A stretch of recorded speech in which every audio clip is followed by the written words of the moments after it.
Los saludo a todos, a los que creo que algunos no los he saludado todavía personalmente, pero estoy contenta de poder compartir hoy día con ustedes.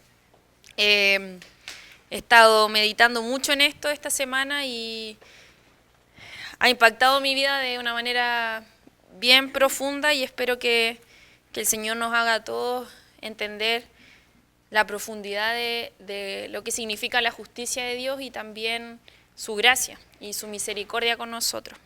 Así que les voy a invitar a que abran sus Biblias en el Salmo 130, por favor. Salmo 130, vamos a leer del versículo 1 al versículo 8.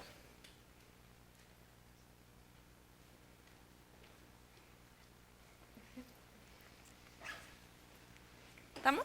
Sí. Mi Biblia es Reina Valera contemporánea, así que seguramente van a haber algunas palabras distintas, pero... Salmo 130, versículo del 1 al 8.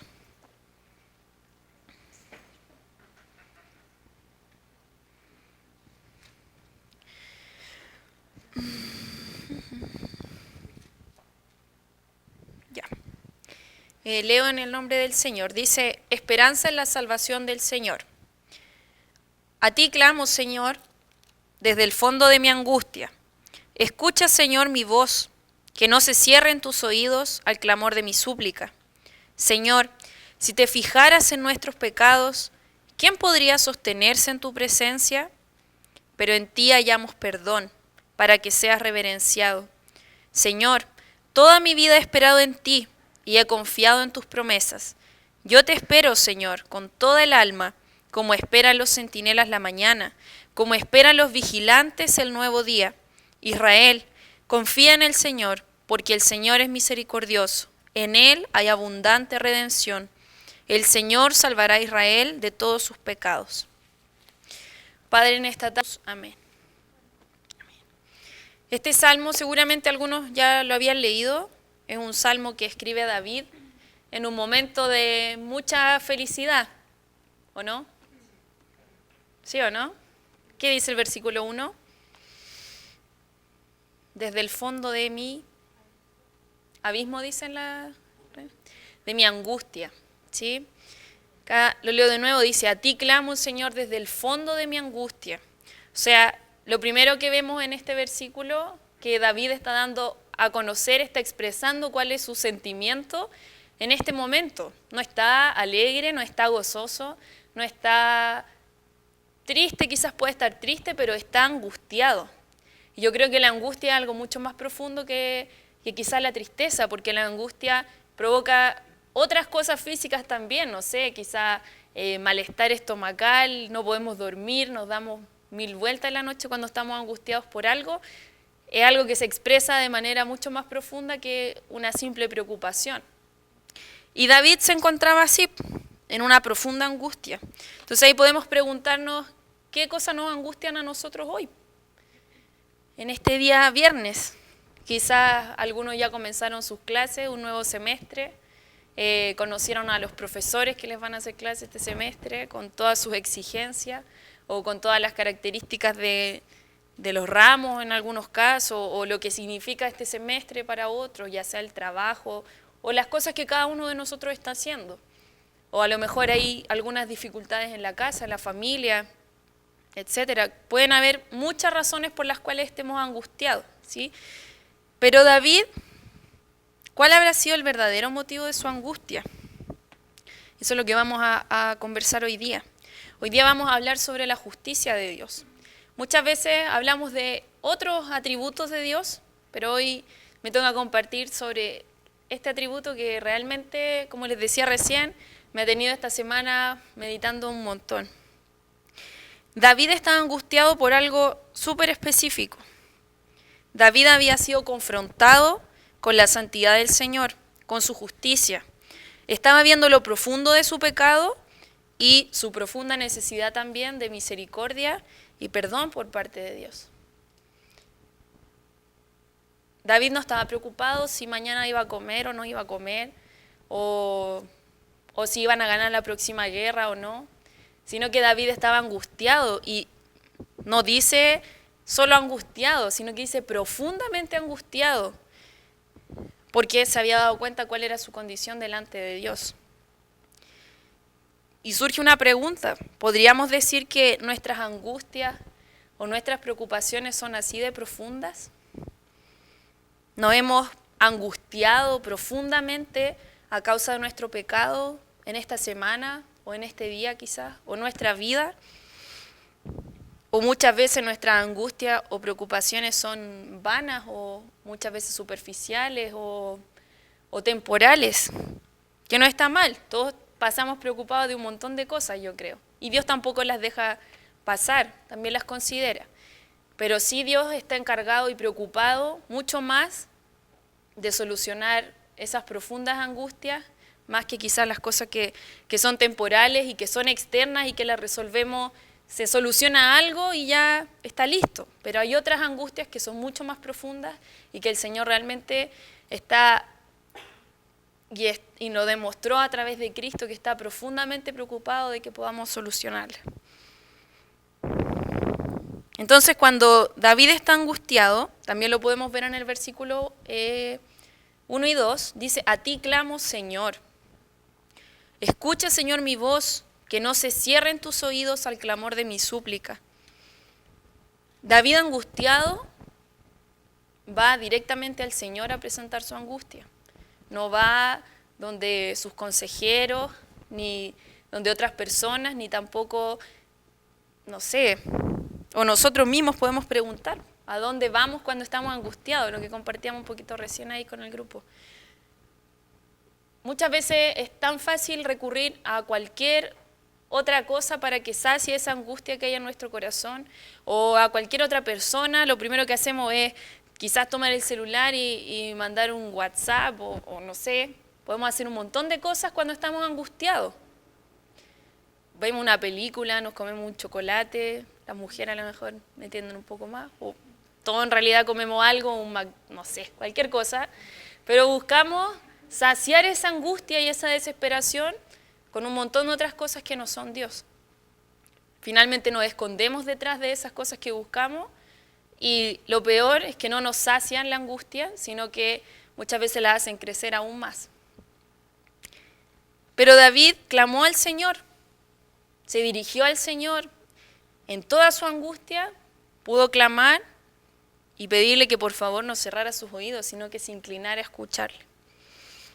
Sigamos leyendo entonces en el versículo 3. Señor, si te fijaras en nuestros pecados, ¿quién podría sostenerse en tu presencia?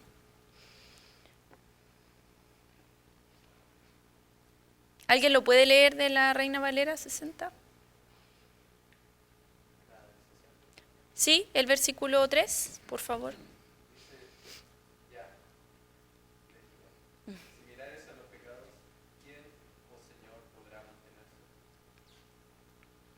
Si el Señor mirara los pecados, que ciertamente los mira, ¿verdad? Él sabe. Acá en esta versión dice, si te fijaras en nuestros pecados. Si el Señor considerara hoy, en este momento, preciso momento, considerara nuestros pecados y declarara el veredicto final de la condición y las consecuencias de nuestro pecado hoy día, ¿quién de nosotros podría permanecer de pie delante de Dios? ¿Quién de nosotros podría estar de pie delante de su presencia? ¿Quién de nosotros podría decir, no he pecado?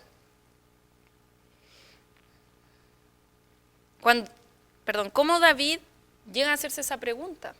Porque no creo que muchas veces nosotros vayamos caminando por la vida y digamos, Señor, si realmente tú vieras mis pecados,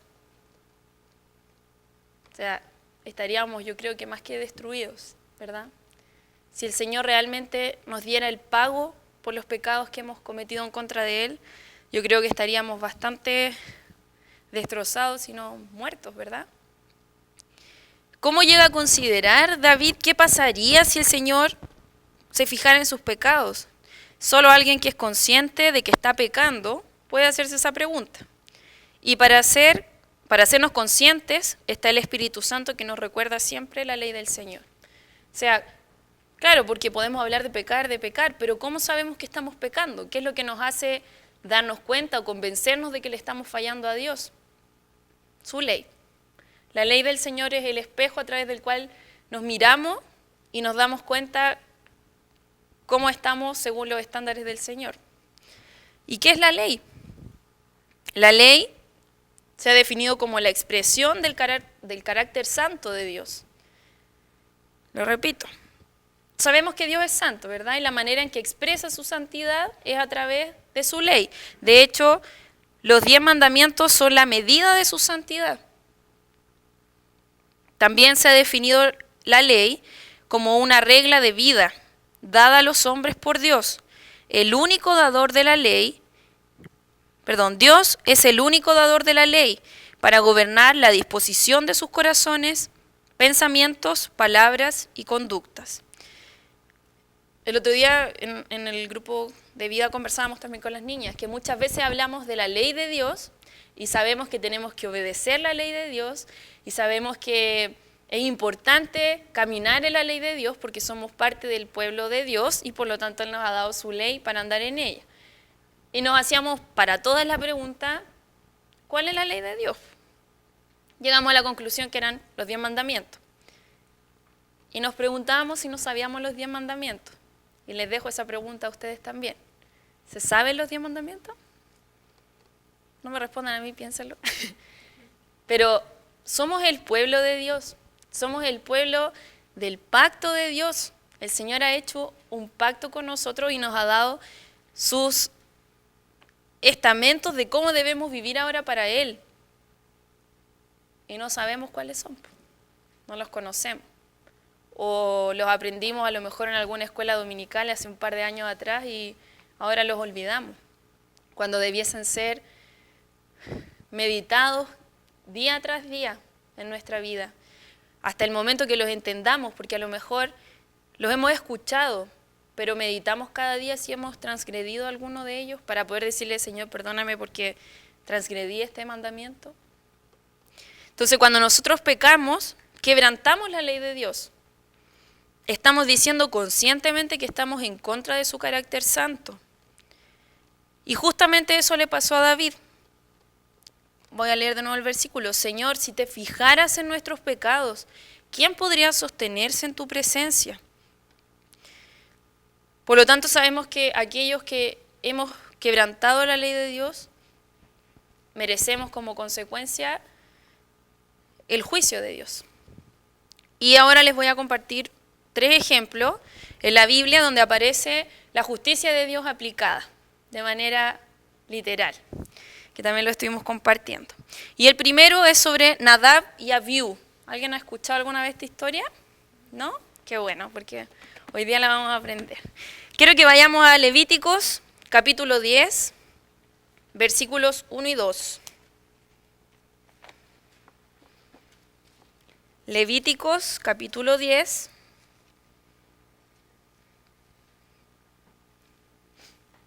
Levíticos 10, versículo 1 y 2. Levíticos 10, versículo 1 y 2. Vamos a leer.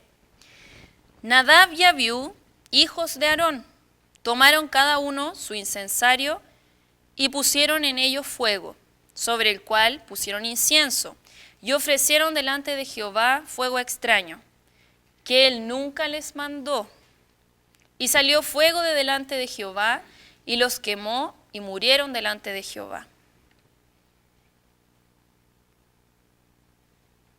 Qué lindo. ¿Qué pasó? ¿Quién eran Nadab y Abiú? Hijos de Aarón. Por lo tanto, sacerdotes, ¿sí? Aarón había sido consagrado al Señor para ejercer todo el sacerdocio y la adoración delante del altar.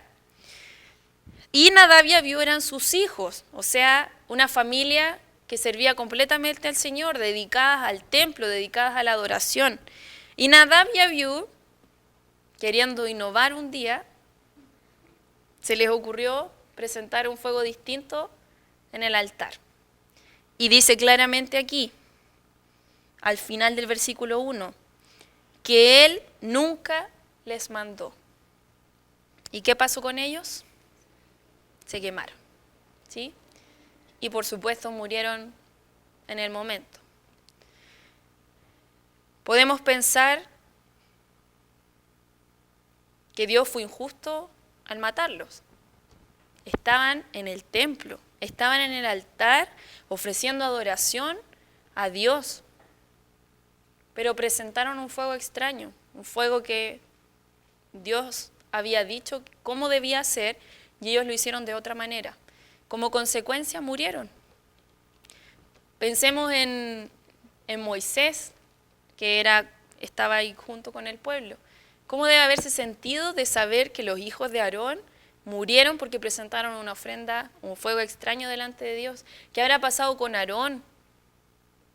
Con su familia. O sea, Aarón, ¿qué se habrá preguntado? ¿De qué me sirvió consagrar mi vida, consagrar mi familia, apartarme de todo lo demás para servir a Dios si Dios destruyó a mis hijos? Qué injusto, quizás puedo haber pensado. ¿Qué esperanza tenía Aarón si quizás creyó que solo por ser hijos? Podemos pensar que solo por ser hijos de Aarón deberían haber sido perdonados y a lo mejor hubiese pasado ese fuego delante de Dios. Pero Dios no lo dejó pasar. Dios aplicó su justicia. Él había dicho cómo debía adorarse a Dios en el templo. Nadab y Abiú no cumplieron, por lo tanto, merecían ser castigados por eso. Y fueron castigados, verdaderamente fueron castigados y murieron. Vamos ahora a ver otro caso que se llama la persona Usa. Vamos a leer Primera de Crónicas, capítulo 13. Primera de Crónicas, capítulo 13.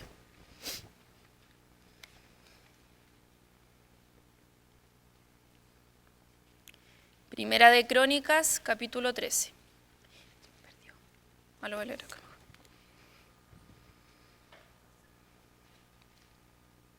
Primera de Crónicas, capítulo 13, versículos 7 y 11.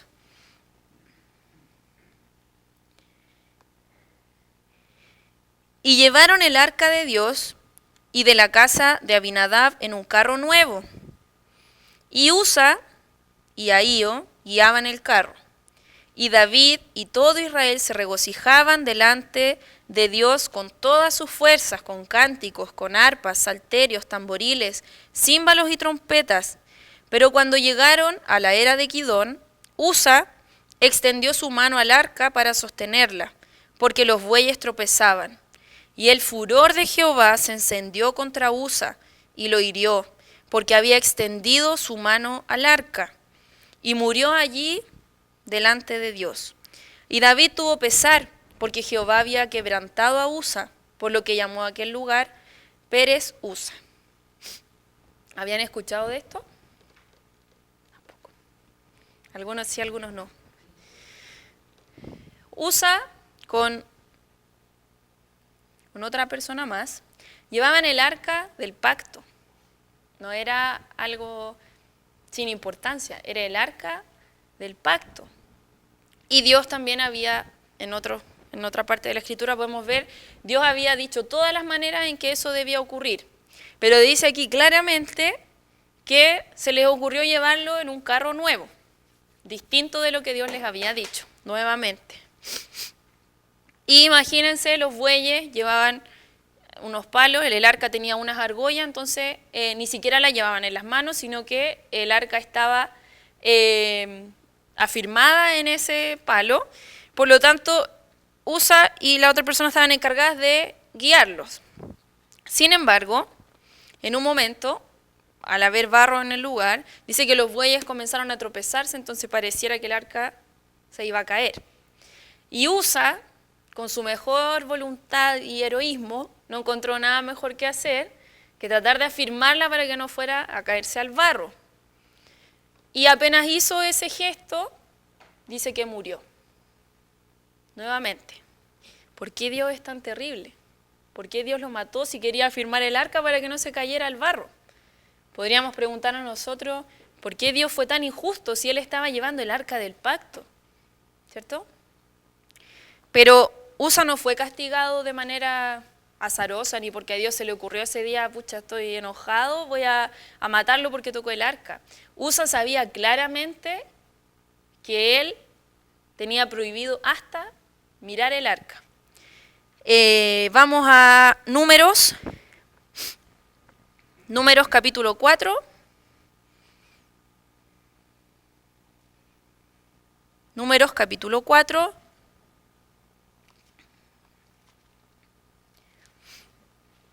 Versículo 17 al 20. Números 4, del 17 al 20.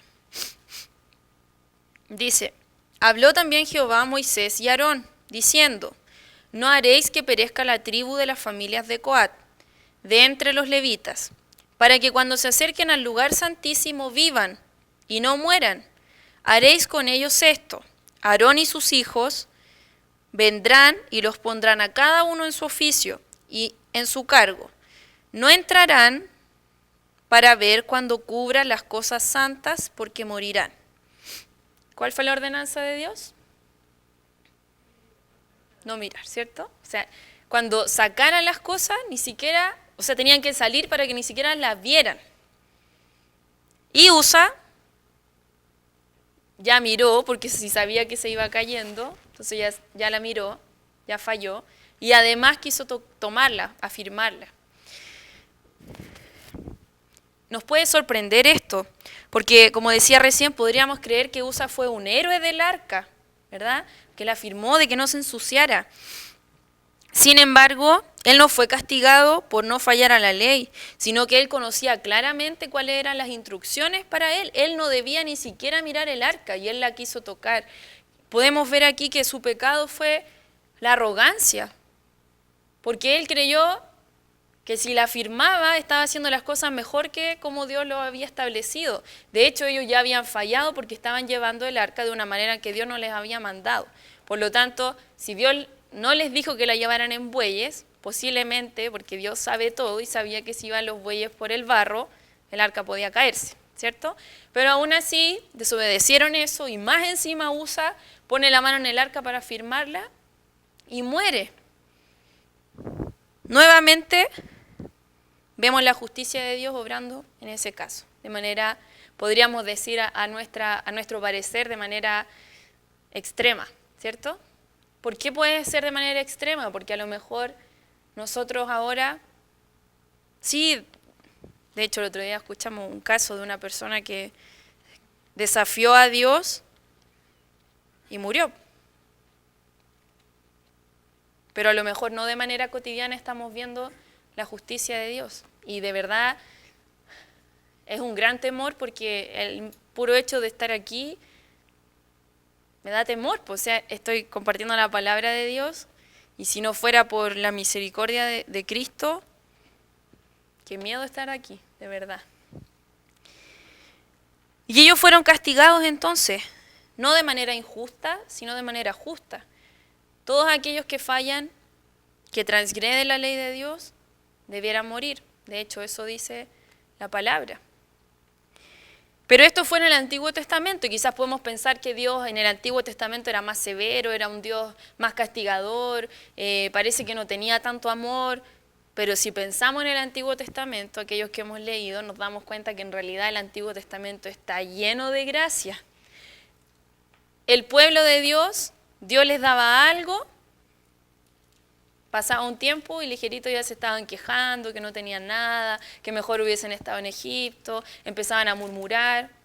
Y Dios les daba una nueva oportunidad y les daba lo que ellos necesitaban. Una y otra vez, una y otra vez, una y otra vez. ¿Podemos decir entonces que Dios era cruel con su pueblo en el Antiguo Testamento? ¿O será que realmente el Señor nos está mostrando cuál es la medida de justicia que Él tiene con nosotros, con sus hijos?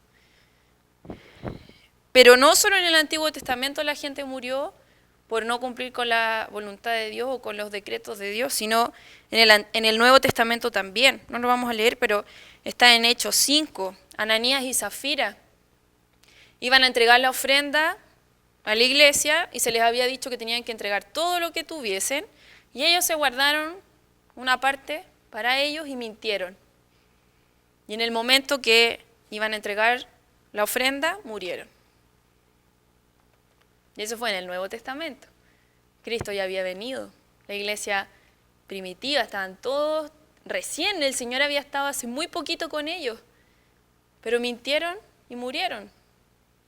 Por lo tanto, nos vamos a hacer la pregunta, ¿la medida de la justicia de Dios ha bajado después de que Cristo vino a esta tierra? ¿O será que Dios nos está recordando a través de estos ejemplos que su justicia permanece inmutable? Es decir, no ha cambiado. La medida de su justicia ha sido, es y va a seguir así para siempre. Por eso tuvo que venir Cristo, ¿verdad?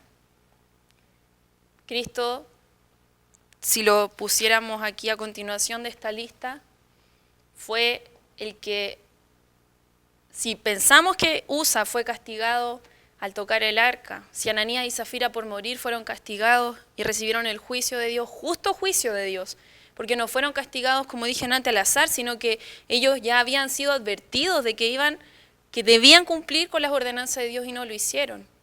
Pensemos en Cristo. Justamente castigado. Justamente castigado. Cargó con nuestros pecados, ¿verdad?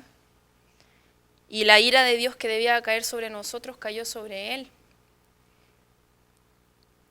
La ira que merecíamos nosotros por nuestros pecados y Cristo no la merecía, cayó de igual manera sobre Él, para que nosotros no recibiésemos esa ira. Por eso, imagínense a David considerando el pecado de su corazón y diciendo, Señor, si realmente tú te fijaras en mis pecados, ni siquiera podría estar aquí diciéndote, Señor. El temor que había en el corazón de David no era porque sabía que Dios se lo olvidaba, si decía que iba a castigar, nada, después se lo olvidaba. David sabía quién era Dios. David sabía cuál era la medida de justicia que Dios estaba pidiendo, de santidad. Y David también sabía que su vida no la estaba reflejando, no la estaba cumpliendo. Pero en el versículo 4 viene la esperanza, ¿verdad? Dice, pero en ti hallamos perdón. Él sabe que ha fallado delante de Dios y que ni siquiera podría estar sostenido delante de su presencia. Pero dice, en ti hallamos perdón. ¿Y para qué? Para que seas reverenciado, para que seas exaltado, para que sea glorificado Dios. Finalmente todo redunda para la gloria de Dios.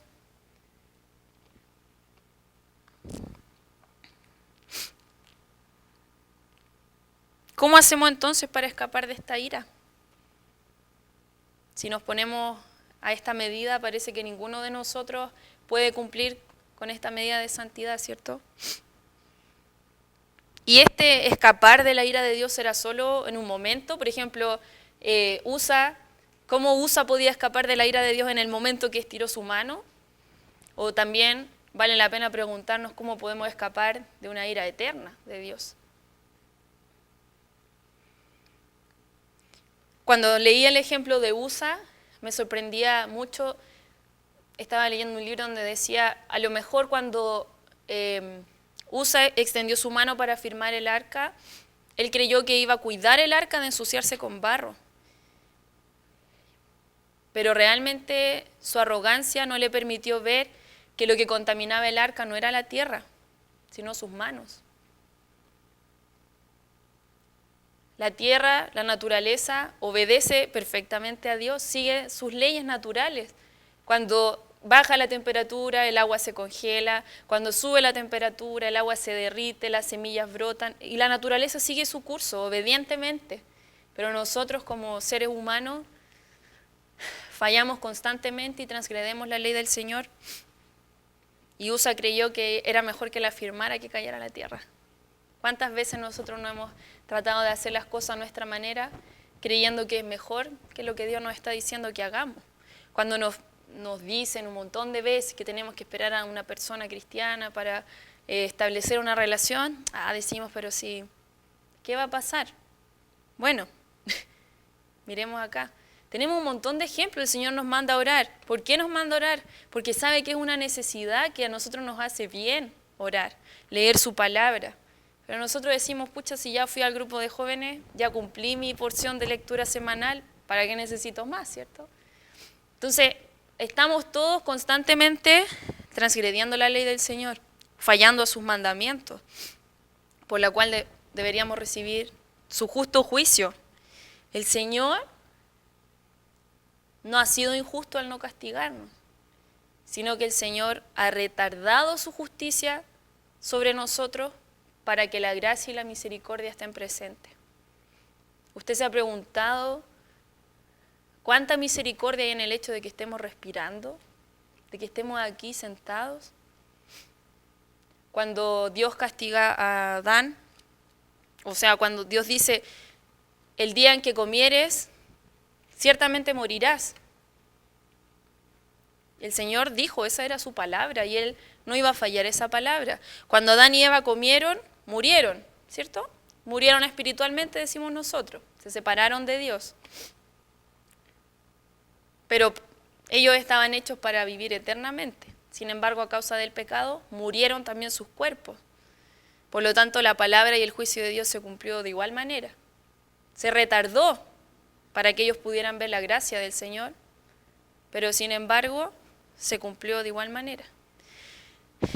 Y nosotros que tenemos a Cristo, Cristo, el que, como decía recién, tomó y cargó sobre sí mismo todos nuestros pecados para recibir la ira de Dios. Y parece que nosotros vivimos el día a día de una manera tan olvidadiza.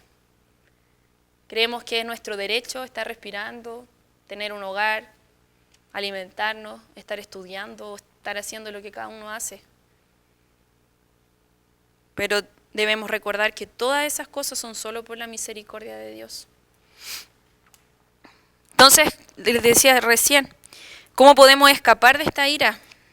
Les quiero leer un fragmento de un libro que se llama Los 10 Mandamientos. De verdad se los recomiendo, muy bueno.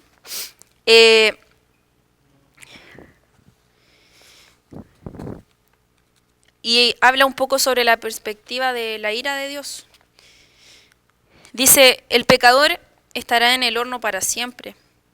Tras innumerables millones de años, la ira de Dios estará tan lejos de acabar como al principio.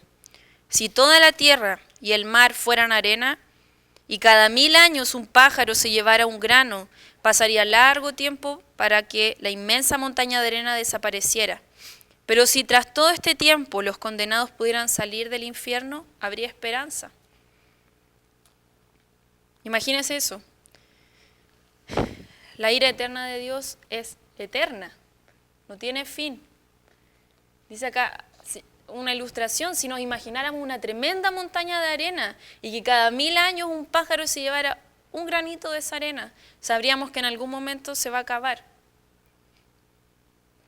Pero la condenación de Dios no es así. El término eterno ya quebranta nuestro corazón, porque es para siempre. Entonces, ¿en quién vamos a poner nuestra confianza para escapar de esta ira? Lo primero que tenemos que hacer entonces es ser partícipes con Cristo, unidos, estar unidos a Cristo. Él cargó la ira del juicio de Dios para que quienes confiamos en Él no la recibamos. ¿Realmente estamos confiando en Cristo como nuestro Salvador? Como aquel que nos salva de la ira de Dios. Estamos tan angustiados por nuestros pecados que corremos a Cristo porque sabemos que solamente Él nos puede salvar. Si sabemos que nuestra condición merece el juicio de Dios, la justicia de Dios, ¿estamos siendo partícipes en Cristo? ¿Estamos cuidándonos de los pecados que provocan la ira de Dios? O estamos muchas veces a propósito cometiéndolos para ver si Dios me hace algo. Porque como ya he pecado tanto y parece que no pasa nada. Pareciera que no pasa nada. Pero Dios nunca va a ser injusto. Sí, muchas veces puede retardar esa justicia, pero para que aprendamos a valorar su misericordia y su gracia. Y por último, tenemos la esperanza y agradecemos día a día porque no vamos a recibir la ira. Es una convicción para nosotros eso, saber que en Cristo está todo pagado, está todo completado y ya no hay más condenación para los que están en Cristo. Estamos realmente gozosos y agradecidos todos los días de que Él cargó con nuestros pecados para siempre. Les leo otra cosa.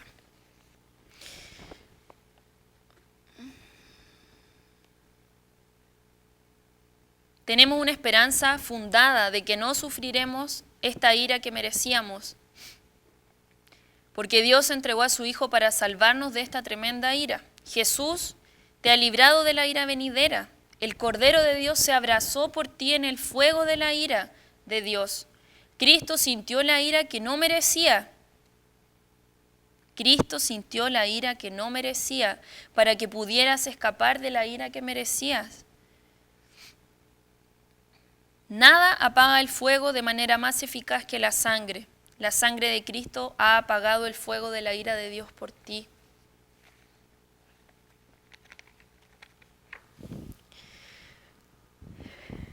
Yo creo que personalmente cuando empecé a estudiar de esto, les compartí a las niñas también, creo que el temor del Señor tiene que estar de manera real en nuestros corazones. Entendemos que Cristo aplacó la ira del Señor. Lo meditamos, pensamos, nos levantamos pensando en eso, nos acostamos antes de pensar en todo lo que tenemos que hacer mañana, en que tenemos que entregar un trabajo, una prueba, que hay que cumplir metas, no sé qué. Pensamos, Señor, gracias porque tú cargaste con esa ira. ¿Cómo aplicamos esto entonces a nuestra vida? Para ir terminando. ¿Cómo lo aplicamos? Versículo 5 del Salmo 130. Señor, toda mi vida he esperado en ti y he confiado en tus promesas. Yo te espero, Señor, con toda el alma, como esperan los centinelas la mañana, como esperan los vigilantes el nuevo día. Israel confía en el Señor porque el Señor es misericordioso. En Él tenemos esperanza, chiquillos. Cuando pareciera que realmente estamos completamente, y lo estamos, condenados a causa de nuestro pecado, podemos mirar a Cristo y tener la certeza de que Él es misericordioso, que Él es de abundante redención. En Cristo tenemos abundante redención. Hemos esperado en el Señor. Hemos confesado nuestros pecados delante del Señor, confiando y esperando que de Él viene la salvación. Y tenemos la aplicación. Lo primero que debemos hacer es confesar nuestros pecados delante del Señor, ser honestos con las cosas que sentimos, ser honestos con nuestra falta de ganas de orar, de leer la Biblia, de buscarle, de apartarnos, de vivir en santidad. Confesemos nuestros pecados delante del Señor, pero también esperemos en Él, no seamos atarantados. Dice aquí como el centinela espera la mañana, aquellos que vigilan la noche, ¿verdad? ¿Cuánto anhelan que llegue la otra persona para cambiar el turno y irse a dormir? ¿Así esperamos nosotros en el Señor? ¿Esperamos en el Señor o queremos las cosas rápidas? Rápidas. Estamos afligidos, queremos al tiro que el Señor solucione esto. Tenemos un problema que, ojalá pasen 5 minutos y ya esté solucionado, porque si no nos empezamos a angustiar, nos empezamos a sentir mal, nos irritamos, no queremos orar, no buscamos a Dios, no vamos a orar, no hacemos nada, porque estamos completamente angustiados porque nuestro problema no ha sido solucionado. Pensemos en la calidad de esos problemas. ¿Realmente nos angustiamos porque le fallamos al Señor o nos angustiamos por cosas tan superficiales que se arreglan rápido? Y no estamos angustiados por nuestra alma y dónde va a estar en la eternidad. Él es misericordioso. Sabemos que Él ha perdonado nuestros pecados y no los tomará en cuenta por medio de Cristo. ¿En quién estamos poniendo nuestra confianza entonces? ¿En quién estamos esperando? ¿Estamos considerando realmente la justicia de Dios? ¿Estamos considerando lo que merecemos a causa de nuestro pecado? Y para terminar solamente quiero contarles un ejemplo. Y quizás alguno de ustedes se va a sentir identificado porque todos alguna vez estudiamos o algunos están estudiando todavía. Cuando un profesor le dice a un grupo de estudiantes, no sé, en un mes más me tienen que entregar un trabajo. Pasa el tiempo, ¿verdad? Todos los estudiantes saben que tienen que entregar ese trabajo, pero el día de la entrega, si eran 100 estudiantes los que recibieron la tarea, llegan 15 diciendo, profesor, sabe que traté de organizarme como pude, pero de verdad que no alcancé a terminarlo. ¿Nos podría dar un poco más de tiempo? El profesor muchas veces, ¿qué es lo que hace? Bueno, está bien, tienen una semana más para terminar, ¿cierto? ¿Ya? Pasa el tiempo, nos dan otro trabajo, ¿cierto? El mismo, 2 semanas para terminar el trabajo y entregarlo. Ya. Llegan las 2 semanas y ya no son 15 las personas que no terminaron, sino que son 30. Son 30. Profesor, sabe que tuvimos que estudiar para un montón de otros ramos y nos dieron un montón de trabajo, así que no alcanzamos a terminar. ¿Nos puede dar otra oportunidad? Bueno, tienen otra oportunidad. Pero la próxima vez que se atrasen, van a tener un 0 en su nota. Un 0, ni siquiera un 1. Tercer trabajo. ¿Ah? Sí, no. Un 1. Un 1 lo más bajo. El tercer trabajo, la misma fecha. Ya no llegan 30, ahora llegan 60, que no hicieron el trabajo. Profesor, lo que pasa es que tuvimos la semana de la carrera, entonces tuvimos en actividades y no alcanzamos a terminar el trabajo. Pero no se preocupe que en estos días se lo mandamos. Claro, fuimos al grupo de jóvenes, estuvimos en oración, fuimos a un montón de partes y no lo hicimos. Y el profesor, ¿qué hace? Comienza a llamarlos por su nombre, les pide el trabajo y el que no lo tiene, tiene un 0. Y no solamente les pone el 0 por el trabajo que no trajeron, sino porque el trabajo anterior también lo trajeron tarde. ¿No nos pasa muchas veces eso con Dios? Que creemos que, pucha, pecamos, pero bueno, vamos y le pedimos perdón, total. No he visto que ha pasado nada terrible en mi vida. Después cometemos otro pecado. Total, seguimos confiados de que Dios no ha hecho nada. ¿Por qué mejor no miramos que el Señor no ha hecho nada solo porque ha tenido misericordia de nosotros? ¿Usted se ha puesto a pensar qué pasaría si realmente el Señor nos dejara deslizarnos en nuestros pecados? ¿Hasta qué punto llegaríamos? ¿Por qué no pensamos en la gracia que Él ha tenido a través de Cristo con nosotros? Él nos ha perdonado para siempre. Somos tan ligeros en olvidarlo. Somos tan ligeros y tan confiados en pensar que el Señor ya se olvidó de mis pecados, que hoy día mentí, pero no sé, yo creo que Dios está ocupado en tantas otras cosas que no se tiene que haber dado ni cuenta. Y el Señor nos está mirando, sus ojos están sobre nosotros y nosotros estamos coram deo en su presencia todo el día, toda la noche. Todo lo que hacemos lo estamos haciendo delante del Señor. ¿Con qué corazón lo estamos haciendo?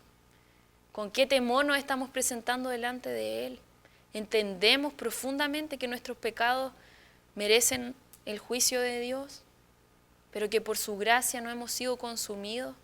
¿Por su gracia no hemos sido destruidos? ¿O acaso creemos que porque hay algo mejor en nosotros, a lo mejor vemos que otros sufren, pero a nosotros no nos llega nada? ¿No será eso que Dios ha tenido misericordia de nosotros y nos quiere mostrar que realmente le merecemos, que merece toda nuestra adoración y toda nuestra vida?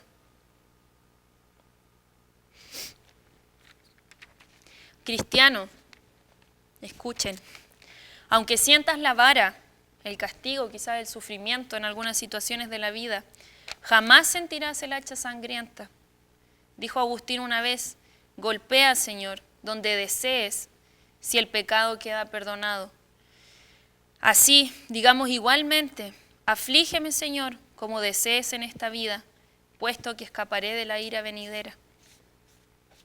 Somos capaces de decirle al Señor, Señor, de verdad, no importa si me va mal en la universidad, si quizás no quedo en la universidad que quiero, a lo mejor, pucha, mi familia puede estar pasando un montón de cosas, o en mi vida quizás me siento sola, quizás otros amigos han hablado mal de mí, han puesto cosas en Facebook, no sé, un millón de angustias que puedan haber en nuestra vida, pero podemos decirle al Señor, Señor, está bien, no me importa pasar por todo esto, porque tengo la certeza que hay algo mucho mayor y es que tu ira no va a estar sobre mi vida. Oremos. Más que suficiente.